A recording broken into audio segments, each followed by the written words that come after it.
Bonjour Pierre Laurin. Bonjour. Vous êtes donc journaliste, écrivain, spécialiste de la Russie. Nos téléspectateurs vous connaissent bien.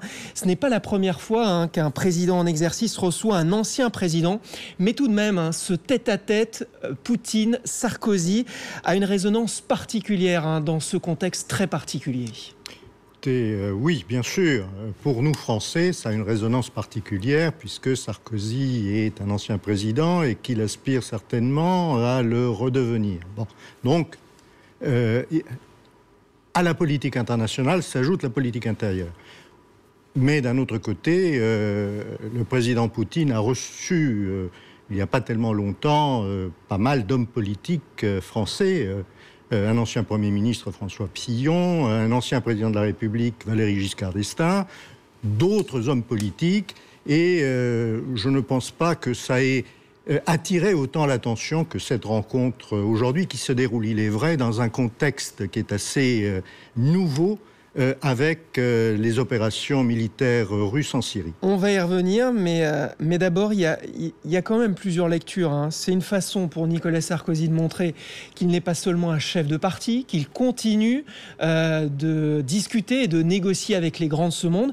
C'est aussi peut-être l'occasion pour Vladimir Poutine d'adresser un tacle à François Hollande. Je crois que pour Vladimir Poutine, il va de soi de recevoir Nicolas Sarkozy dans la mesure où effectivement l'ancien président français est dans de meilleures dispositions à son égard que le gouvernement actuel. Non pas que François Hollande soit réellement très hostile à Vladimir Poutine, mais on sait très bien que les relations ne sont pas les meilleures, même si chacun y met du sien. Et François Hollande, président en exercice, est contraint et comment dirais-je, limité par un ensemble, par un carcan européen qui l'empêche de faire réellement ce qu'il voudrait. Mais les petits gestes de François Hollande, les petites phrases sur la fin des sanctions, etc., montrent bien qu'il y a une volonté française de sortir de cette crise qui, on le voit bien, ne mène nulle part. Et en particulier, les pressions économiques sont très importantes sur le gouvernement français pour que il essaye de trouver des solutions.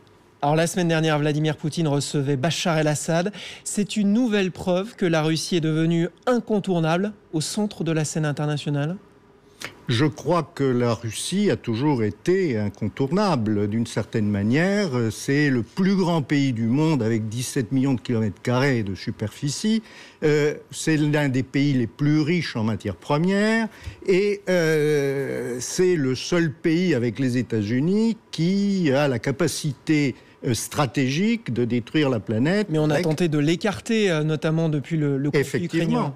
Je crois qu'effectivement, le problème est là. C'est qu'on a tenté, par une politique qui était peut-être une politique à court terme, on a tenté de le mettre de côté, de diaboliser. Or, la réalité s'impose. Elle s'impose à tout le monde. Le conflit ukrainien est en voie de résolution avec les accords de Minsk qui sont appliqués. On voit très bien que finalement, avant, on diabolisait la Russie en disant « oui, mais c'est elle qui empêche ». Non. Il y a également les Ukrainiens qui empêchent pour des raisons politiques. Donc, mais c'est en train de se résoudre.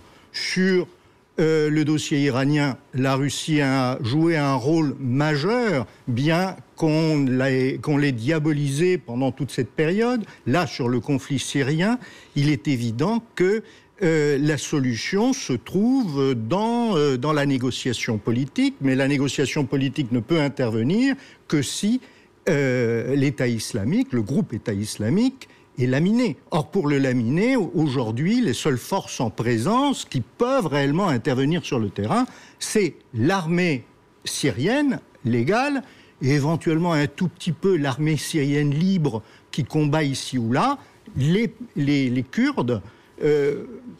Et on rappelle que l'opposition syrienne accuse l'aviation russe de cibler principalement... Ça, ce sont plutôt les États-Unis qui accusent. Je crois qu'actuellement, de cibler principalement l'opposition syrienne plutôt que l'État islamique. L'armée syrienne libre est dans une position plutôt de recherche du compromis. Dernière question, Pierre Laurin. Libération s'interrogeait la semaine dernière sur ce nouvel ordre mondial. C'en est un ? Je ne pense pas que ce soit un nouvel ordre mondial. Je crois que, et là on revient à Nicolas Sarkozy, lorsqu'il était président, il avait essayé de faire de la France une passerelle entre les États-Unis et la Russie. Il avait plus ou moins réussi, les choses s'étaient bien calmées, le fameux recette entre les États-Unis et la Russie était à l'œuvre. Et puis bon, l'affaire ukrainienne est venue et passée par là, mais ça ne va pas durer. Donc, je crois que Nicolas Sarkozy essaye de poser les jalons pour le cas où il pourrait revenir à la présidence de la République et reprendre la politique qu'il menait avant. Merci Pierre Laurin pour cette analyse. Restez avec nous. Dans un instant, le 12-14 continue avec la météo. Véronique Touillet.